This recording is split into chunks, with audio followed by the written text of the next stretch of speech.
You want to listen to the Quran directly? Listen to Ubay. Ubay. Listen to Ubay.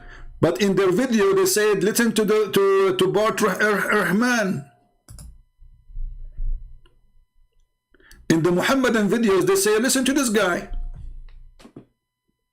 Suddenly, this guy is the expert in the Quran. He, in the same video, he said, I know nothing about Islam, and it's not nice of you to describe me as a Muslim. I'm not. And I know nothing about Quran.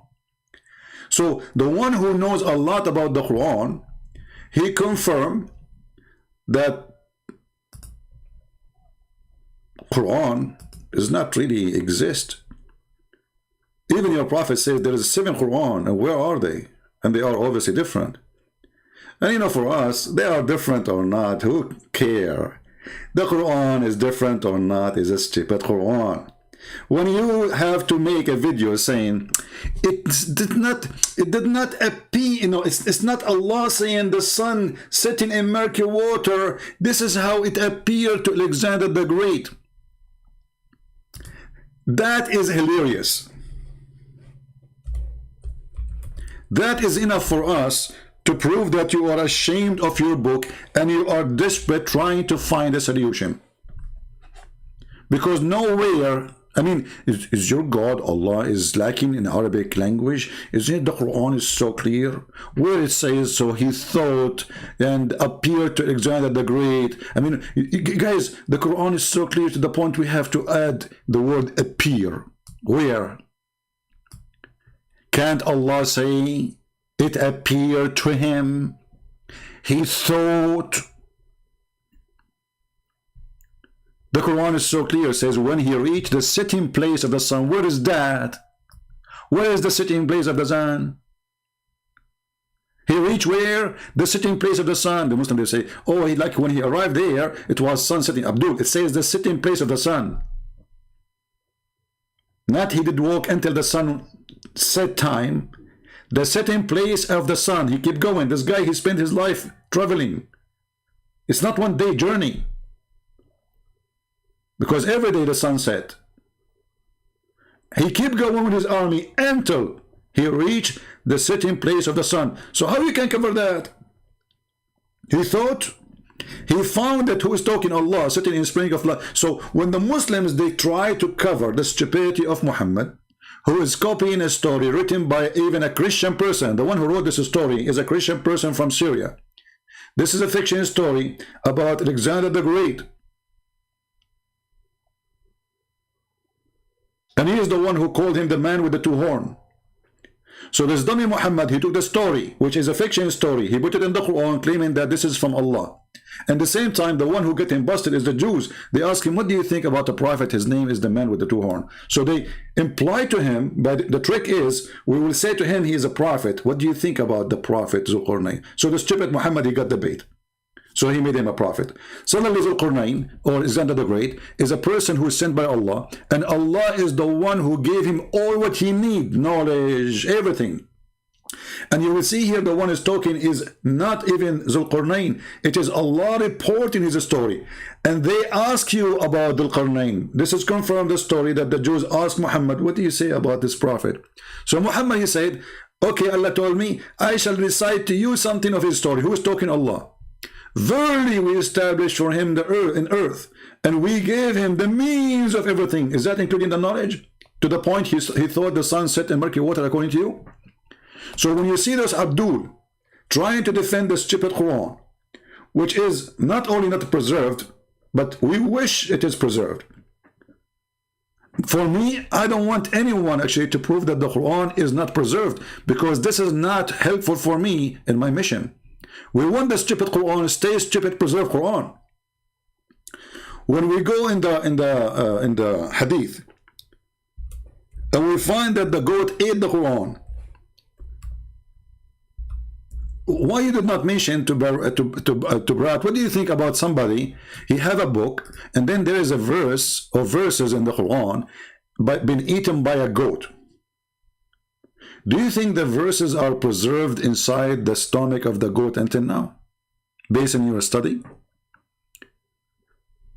Who can recite for us the verses of adult breastfeeding for adult? And what kind of God he make a breastfeeding for adult verses, man?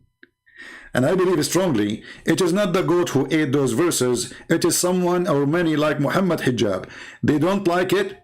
They hate it. It's embarrassment. And this is why the guy he go around and he rejected. He says, okay, okay, okay. Can I suck your wife tit?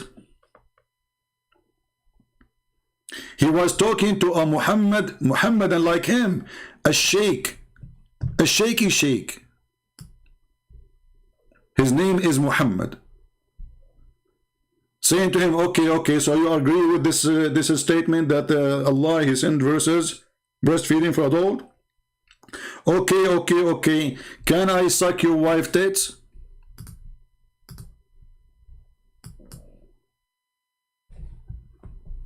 This is what is important. The tits God. Now let us continue with this video, otherwise it's going to take 10 hours to finish it.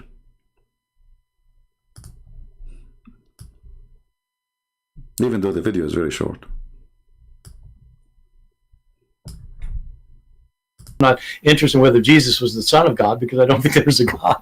And so my understanding is that... Hold on, let us go back here, we missed this one. Dead and buried. I'm not interested in whether Jesus was the Son of God, because I don't think there's a God. I am not interested if Jesus is Son of God, because I don't think he's a God. And maybe Hijab is smiling now, like he don't know what the finger is coming to him. Sit on it. And so my understanding is that your conclusion is that Jesus Christ was a messianic prophet. I think he thought that he was a son of God, in the sense that he was specially chosen by God. I think Jesus really did think he was going to be the Messiah, the future king of Israel. I mean, did you like the finger? Did you like the finger? Which is this guy he just gave to your prophet. I think that the Messiah, he thought he is the Son of God. So what the Christians say is that the Messiah says so. So after all this garbage and drama, this guy could not deny that in the books, in all scriptures is exist. The one he like and the one he don't like.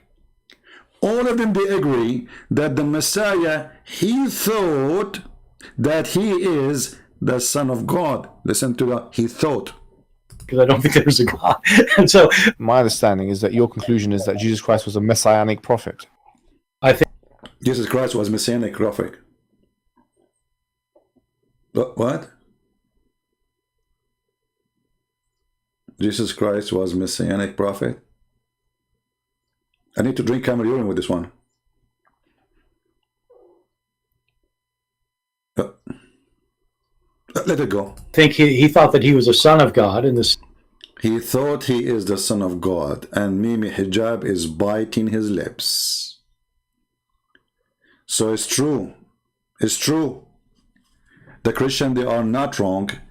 All the scriptures agree that Jesus, according to the scholar you choose to prove to you what you like him to prove, that all the scriptures the Christians have, in total agreement with the Christian belief, that Jesus taught them that he is truly the Son of God. And now it's time for you to bite your lips, because your stupid God, he says the opposite.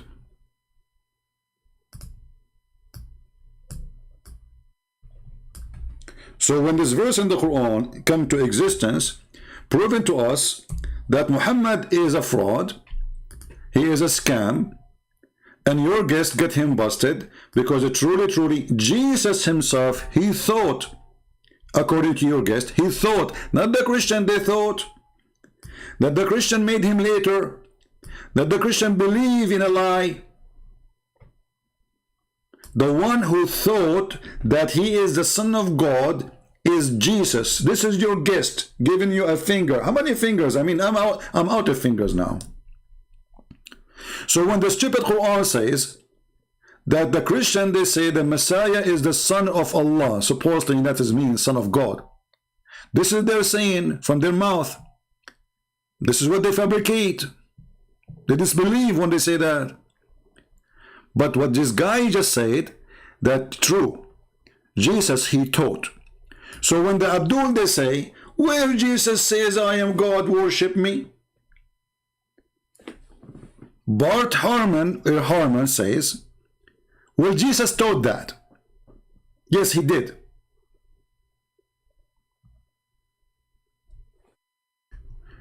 Do you see why I say that this guy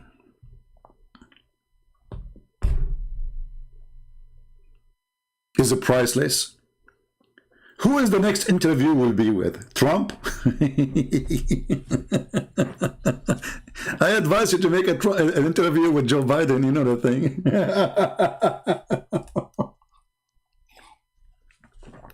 Hijab, I heard that once you ambush apostate prophet. Why you don't ambush me, Abdul? Like, you know, let somebody set a debate with me, and then you open the door and you enter the room, and then you say to Christian Prince, don't be scared, Christian Prince. Don't be scared. You're okay. Can you do that to me? Look, what about I open Skype for you? You call me potato. What about you invite me? You know, last time we invite me to call you, you hang up on me. You do not let me say anything. Did you say this? Yes, I did. I was quoting your faithful prophet. He hung up on me, the coward son of Muta. The tit boy.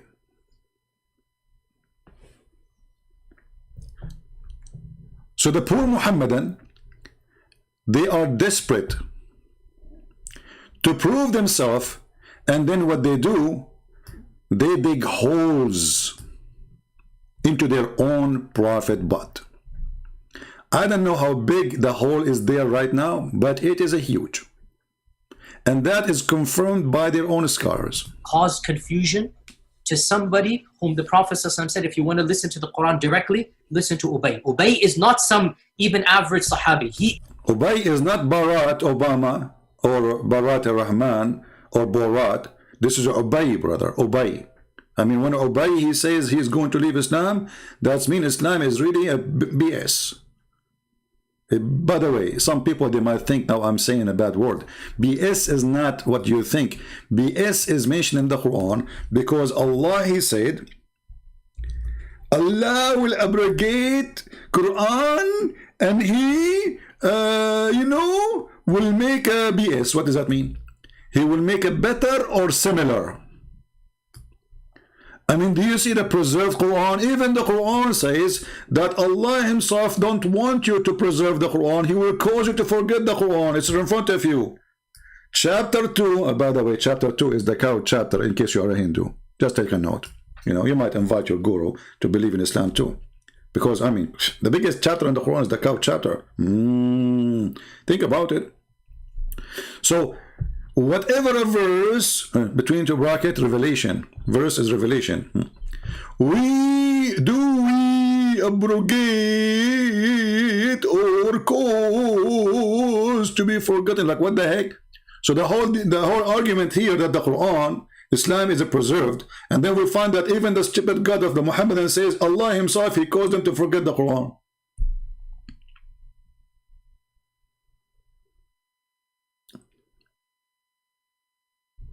Like, what the heck? Brother?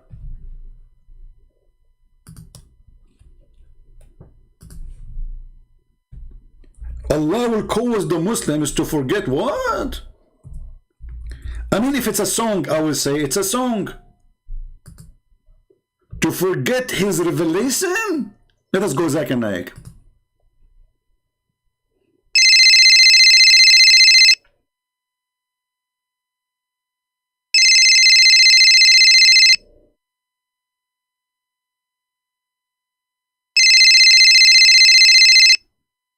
Coward.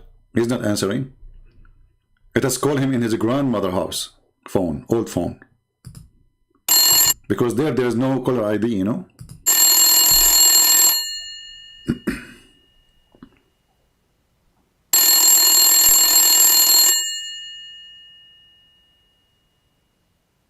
He's not calling. Okay, hold on. Let me use the different tactic. I'm calling him in two numbers at the same time. Griffin Prince. Hey, you didn't call me? Like, how the heck you know it's me? I mean, this is old phone, have no caller ID. First of all, I abrogated my phone line, and I added caller ID to my grandmother's phone. Like, what the heck? What? I bought a new machine. It is conclude Google. Yeah, okay. So Zakir, hold on. Don't now take me now. Forget about the phone. How in the world Allah He says He will preserve the Quran, in the same time He says He will cause you to forget the Quran? How? Prince. First of all, Allah is capable of everything. Like, why? Okay, Allah is capable of what? So He make you. He send you Quran. And then He wants you to forget what He sent you. Why? I will give you an example. You say to your son, go and buy something from the supermarket. Like Walmart? Exactly. And after he's there, you say to him, you call him, you say forget about it. And this is exactly what happened. What? Did it? So I told my son, go to Walmart and buy some mortadella. Exactly. And then I called my son later, says, forget about it. Exactly. But Zakir, in this case, Allah, He sent the mortadella already. Exactly. So how we can forget about it? We have it. Exactly. Like, Zakir Naik, focus with me. We have it. This is before I buy the mortadella, I can forget about it. But now I bought it, I have it. What happened to the mortadella? Forget about it. How I can forget about it? It's in my trunk. It's in my freezer. It's in my refrigerator. It's in my memory. I ate it. I tasted the mortadella. How I'm going to forget about it? Okay, I will submit to you. First of all, Allah is Almighty, and He wants to erase the memory. He can erase it. The movie is called Siko Biko Haram. It's a movie made by Hollywood, speaking about a fiction movie, by the way, and they can erase the memory of everything. Allah, He can do the same.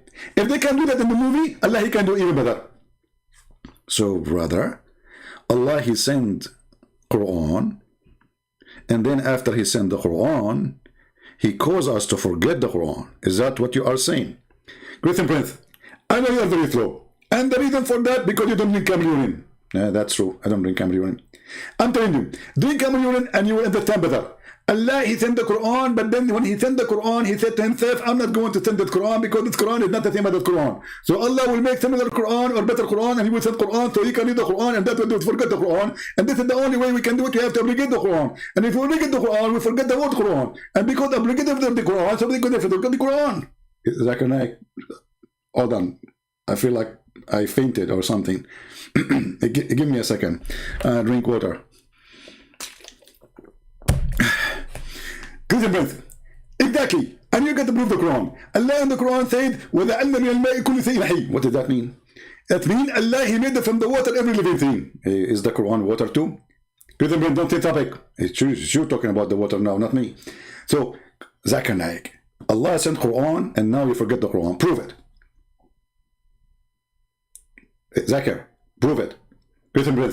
How am I going to do it? Well, can you prove to me that Allah, He sent Quran and He caused you to forget the Quran?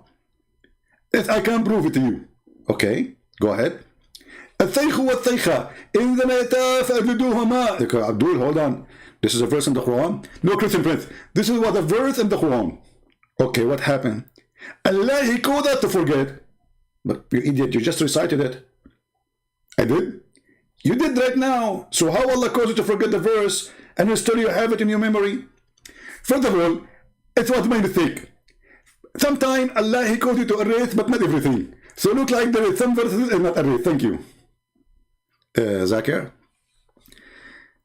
in the screen in front of us is here, we bring better or similar. How Allah will make Quran better than His Quran? Can you elaborate on that? Christian Prince, first of all, when you go to school and you are in the 3rd grade and we ask you to write a letter, and then you became in the 2nd grade, and then you write a letter, and then you begin to the university, and then you write a letter, do you think the letter will be equal? No, for sure not, because now I learn more. This is exactly what happened. Allah, when He went in the 3rd grade, He wrote Quran. Then He went to 2nd grade, and then to 6th grade, and then to the 9th grade, And now he had better Quran with us. That what it's meant, that Allah will write Quran better than the Quran. But isn't it funny that Allah, he challenged in the Quran who can make Quran better than his Quran? Is that including himself? Great Prince, this is not logical. Allah is not telling him. So how you say who can make Quran like this Quran when he is saying I will make Quran better than Quran? If nobody can make Quran better than Quran, it means there's no better Quran. But now he's saying I will make Quran better than the Quran. How we can solve this problem? Get a breath. First of all, this is very easy. Allah, he can write Quran better than the Quran because he can lower the quality.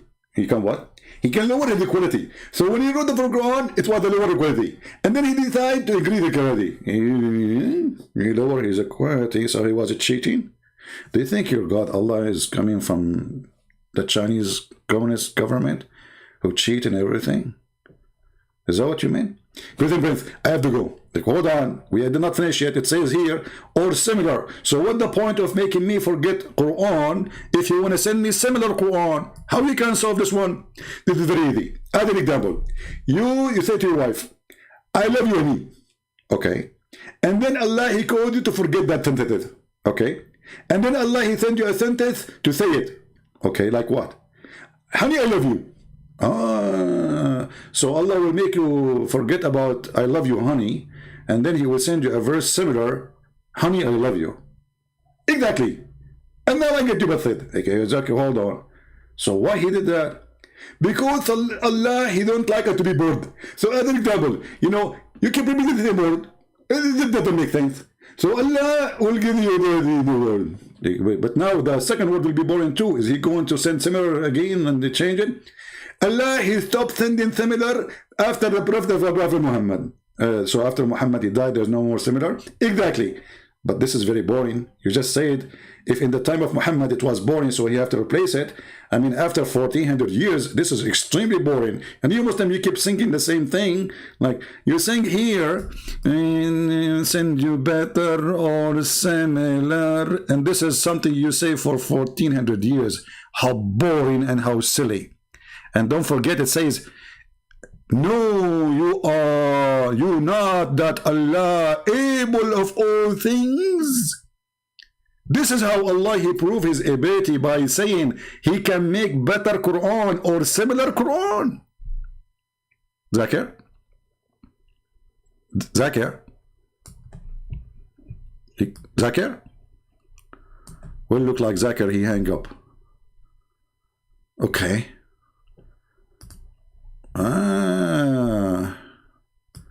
Because there is a hole in the narrative. He is the Qari of the Quran. He is the master. He is who he is. And he goes, فَدَخَلْ فِي نَفْسِي شَكْ. What is all of this stuff? Again, this is you're asking some very honest question. It's the first time I'm saying these things. He did not translate here, by the way. He said that Ubayd is the master of the Quran. And he himself, he starts suspecting Islam when he saw that there is holes in the narrative. Many people are aware who listen to my lectures that I've mentioned the crises that happened to me at Yale. This was the issue. That the issue of ahruf and preservation and qira'at and relationships between them, these are very, very difficult issues. And the most advanced of our scholars, they're not quite fully certain how to solve all of the unanswered questions in there. Really? This is unanswer the questions until now? I thought Islam is so clear, the Quran is so preserved. I thought Muslims are so firm with their faith. And all of this because the stupid Mimi Hijab, he decided to make an interview and he decided to ask this question live on air. And this guy, he told him, brother, this is a question you should ask me in private. It's there in the video, go watch it. He asked him, he said, please, this is a question you should ask me in private, not in public. Mimi Hijab, he grabbed his beard, he says, no, please, if we give you a paper right now and plain empty book, do you write the same Quran? He insisted, and now we have this poo-poo. Here's the point. Drink water, drink water, drink water, you don't know what's coming. These issues should only be discussed amongst people who know what the qira'at are. This is a topic should be discussed only with among people who knows, not like you idiot, stupid idiot. So Mimi, why you are asking him? He asked you. He told you don't ask the question. And who understand some of these questions that are being So raised. is what you're saying the shak that came, or not the shak, but the crisis that you had was in relation to this question of the relationship between the ahruf and the qira'at, basically? No. The crisis I had wasn't that. The crisis I had was, well, yeah, wait. Uh-oh, Yasser Qadi have a crisis about Islam.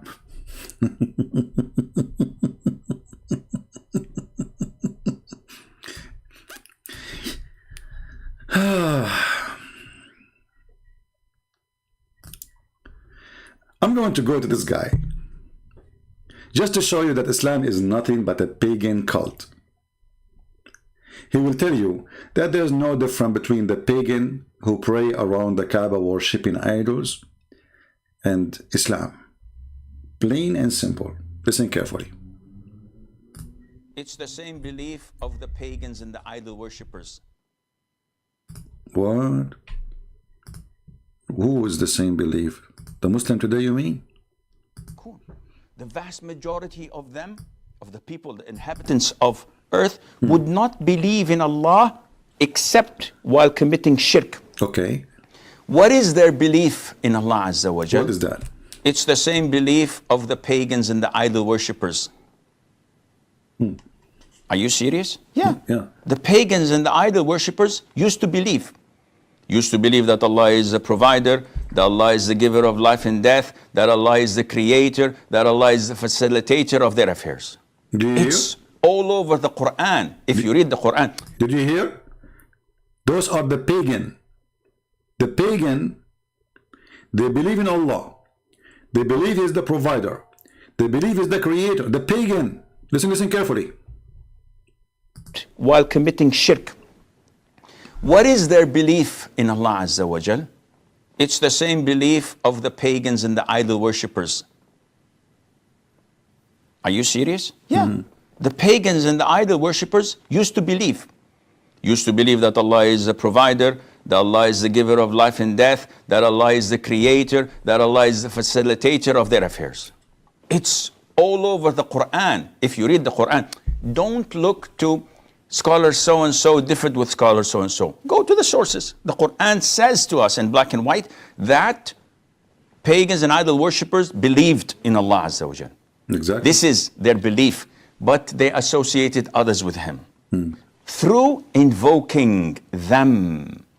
And nowhere in the Quran, if you read it from cover to cover, that you will find a distinction or segregation between when you make dua to someone who's dead, thinking that he's capable or not capable of your intention. Dua is dua. Allah says in many places that they invoke others than Allah. He did not call them gods in these ayahs. Allah says clearly that they invoke other than Allah and they don't have any benefit for them or can protect them from any evil. And But here we see that Islam is a pagan too, because later we will find that Muhammad, the Muslim, they will invoke him to be the person who do intercede for them in the front of Allah. So Muslims are mushrikeen and Muslims are kuffar. And actually even the Quran says that Muhammad, Quran is a stupid book, you know. So when you search for the word intercede, you will find it coming in many places. In one place it says, as an example, there is no intercession. That's it. It's not going to be accepted. When you arrive to death and you die, there is no intercession. Chapter 2, verse number 48. Chapter 2, 1 to 23. Chapter 2, verse 254. Chapter 4, verse 85, it says the opposite.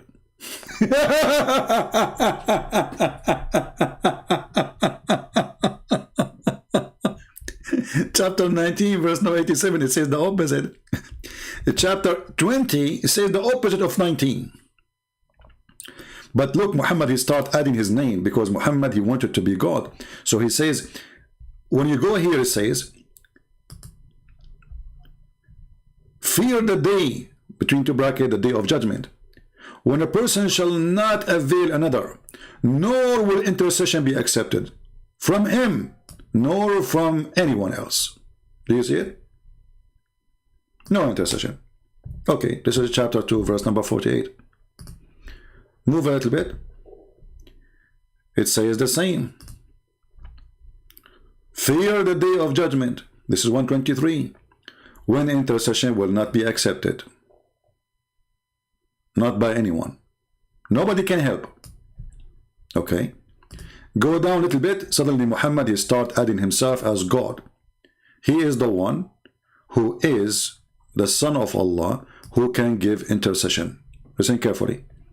None shall have the power of intercession, but such as one receive permission.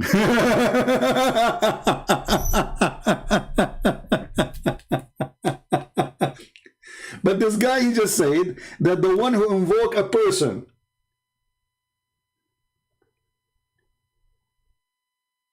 so he can intercede for him in the front of God, he is a pagan. Do you see why we laugh at those who grow their beard? The kuffar, the mushrikeen, they ask someone to intercede for them. Yes, they do. Listen carefully again. And nowhere in the Quran, if you read it from cover to cover, that you will find a distinction or segregation between when you make dua to someone who's dead, thinking that he's capable or not capable of your intention. Dua is dua. Allah says in many places that they invoke others than Allah. He did not call them gods in these ayahs. Allah says clearly that they invoke other than Allah and they don't have any benefit for them or can protect them from any evil. And on the day of judgment, they will distance themselves from their shirk. So invoking is considered to be shirk on the day of judgment. And this is... Well, the intercession is an invoking. Is you invoke somebody to intercede for you. And here we go. The hadith confirm that even the Christian, they will go to Isa and he will say to them, no, I cannot, which is funny because Isa, according to hadith, the same hadith, he have no sin. They go to Abraham, he says, I cannot. They go to Adam, they say, I cannot. They go to Musa, they say, I cannot. And then they go to Muhammad, and then Muhammad will intercede. But here you notice the stupidity of this man. His name is Muhammad. Because if there is a person who have a permission to intercede, and this is Muhammad. Here you notice in chapter 19, verse number 87, it says in verse number 87 that nobody will have the right of intercession except the one who have a permission. And then right after that, the Quran mentioned Jesus. Does that mean Jesus have the right of intercession? Because why this exists in chapter 19? This is the chapter of Mary, the mother of Jesus. And why the verse after is speaking about Ezra and Jesus? Here it doesn't mention the name of Ezra, or but it's mentioned. Usually, actually, here the one who called Son of God is the Christians. So no one except the one who Allah gave him permission, and right away speak about those who took Son for God.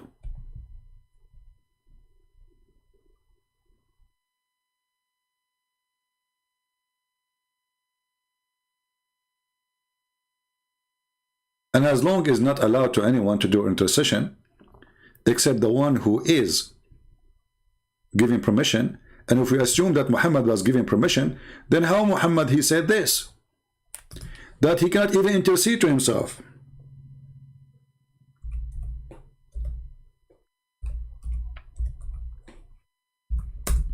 Read carefully. This is the silly Muhammad who always he make poo-poo.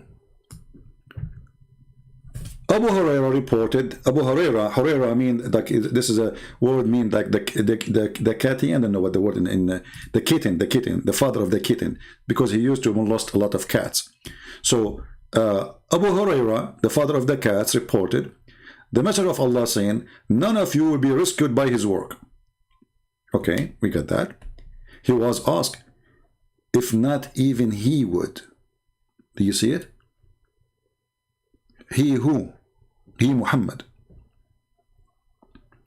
He replied, not even I. So how somebody himself is not rescued, is going to be intercede? You know what I'm saying? How Muhammad can intercede for others when he himself, all what he did is not granting him to go to heaven unless Allah cover him with his mercy, and none of your deed. So all the lies of Muhammad here is getting busted, because praying supposedly is a deed.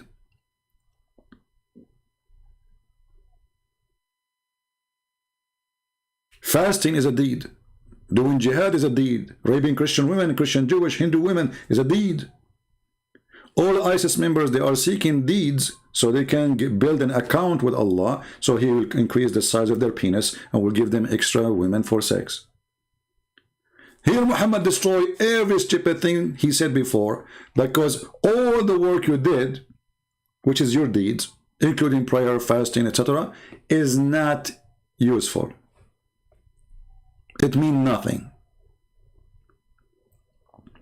And then in another place, Muhammad, he made more bigger poo-poo, where he says that this is a destiny at the end of the day, and it's not your deed, it's not what you do, it's what Allah, he decide for you. Proving to us that this man is suffering from mental illness, and he opposes himself always.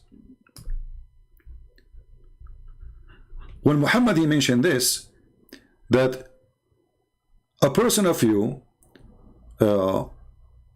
he do the deeds, and he swear by Allah, he do the deeds of people of heaven, and then what is written in the destiny of Allah will take over. And then the one who do the destiny of hell, and then what is written by Allah will take over, and then he go to heaven. So it is not your deed anyway, it's not even the mercy he is talking about, it is what is written in the destiny before he created you. It's not what you do by choice, because it is what is written to you without your choice. There's no free will. And as you see, all of this is sahih, so the Muslim cannot say, this is weak, this is Al-Qarnayn, he imagined the sun set in murky water. As you see, that the person he do the work of hellfire, is Muhammad first Calvinist? No. You know, there is an idea of this Calvinist thing in Islam, yes, but Muhammad is a confusing man. I mean, confused man. So he, in one hand, you see that there's the idea of Calvinist, and then in other hand, it says the opposite. You know, I mean, Islam cannot be, Muhammad cannot be accountable for anything he say. He's like a kid. He say whatever he wish. Is your mom home? She's home. 2 minutes after, so your mom is home. No, she is not. That is Muhammad.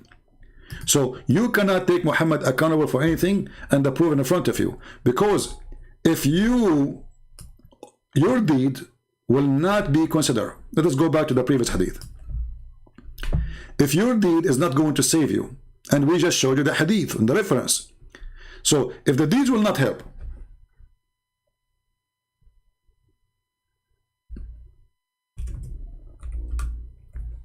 so all the verses in the Quran about those who pray and those etc., they will have gardens and they will have etc., and those who do give donation to Muhammad, and those who give money to Muhammad, and those who, you know, Allah will give them a loan, give a loan to Allah, Allah will double their loan. So all of this is trying to be fraud. If we go in the Quran here, we will find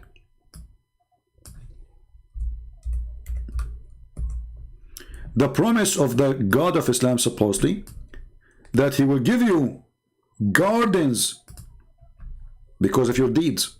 The verse is so clear.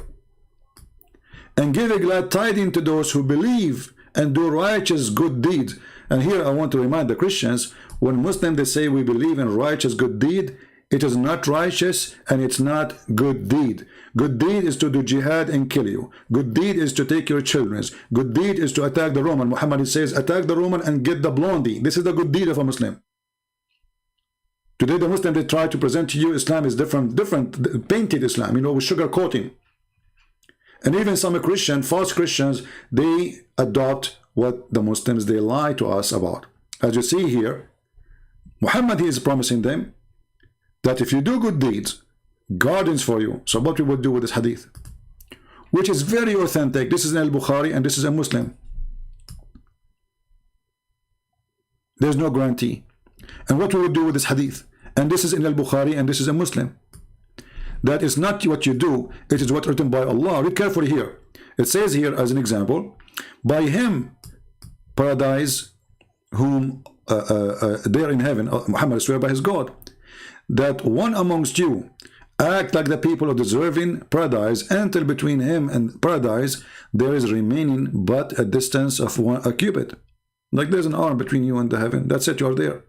When suddenly the writing of destiny overcomes him, and he began to act like the people of hell, and he entered hell. That is now. This is the stupid Muhammad.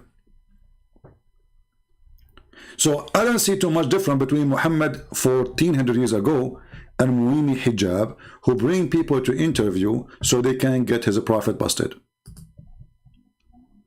which I like very much. This is a priceless video. He thought that he was a son of God in the sense that he was specially chosen by God. I think Jesus really did think he was going to be the Messiah, the future king of Israel. See? Look at this. I think Jesus, he thought that he is going to be the Messiah. A potato Muhammadan sat in front of this guy as a coward. He don't dare to say to him, no, he was the Messiah.